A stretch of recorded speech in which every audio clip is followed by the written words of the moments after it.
গভীর জঙ্গলের মধ্যে ছেড়ে দিয়েছি, আর হেল্প আসার সময় যে টিমের সব থেকে বেশি মানুষ টিকে থাকবে তারা $2.5 লাখ ভাগ করে নেবে। নীল পোশাক পরা মানুষগুলো হলো সার্ভাইভাল এক্সপার্ট, আর লাল পোশাক পরা মানুষগুলো হলো অ্যামেচার, যারা হয়তো জঙ্গলের পরিবেশের সাথে মানিয়ে নিতে পারবে না। ব্লু টিম, ব্যাগগুলো নাও আর আমাকে ফলো করো। তোমরা টানা কতদিন জঙ্গলে থেকেছো? সবচেয়ে বেশি 3 মাস। মানে শখ করে? হ্যাঁ। ও মাই গড। তোমাদের মধ্যে কতজন আগে ক্যাম্পিং করেছো? তোমাদের মধ্যে কতজন এখানে 1 মাস টিকে থাকতে পারবে?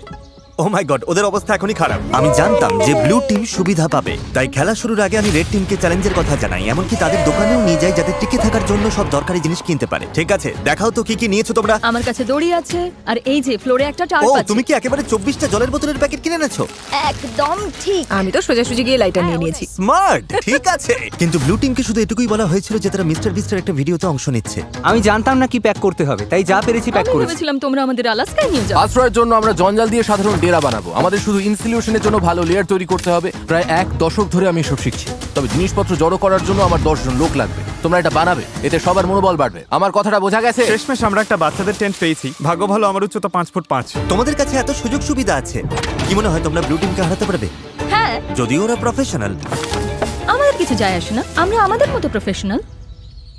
আচ্ছা আচ্ছা, আমি কিছু একটা পেয়েছি। আমি শুধু সেটাই করছি যা সিনেমায় দেখেছি। আচ্ছা, ওরা কি এগুলো শখ করে করছে? তোমরা কত রাত থাকবে এখানে? প্রতিটা রাত আমি এখানে বড়দিন পর্যন্ত থাকতে যতক্ষণ না পারবো। আমাদের চলে যেতে বলা হচ্ছে। জঙ্গলে কষ্ট করাই ওদের শখ। Good night. প্রথম রাতেই পরিষ্কার বোঝা গেল যে বাড়তি সুবিধার কারণে রেড টিমের কাজ অনেকটাই সহজ হয়ে গেছে, কিন্তু তাপমাত্রা হঠাৎ অনেকটাই কমে যাওয়ায় এক্সপার্টদের ঘুমানো দায় হয়ে পড়ল। আমি ভীষণ ক্লান্ত আর তৃষ্ণার্ত। ভাবছি এখানে কেন এলাম।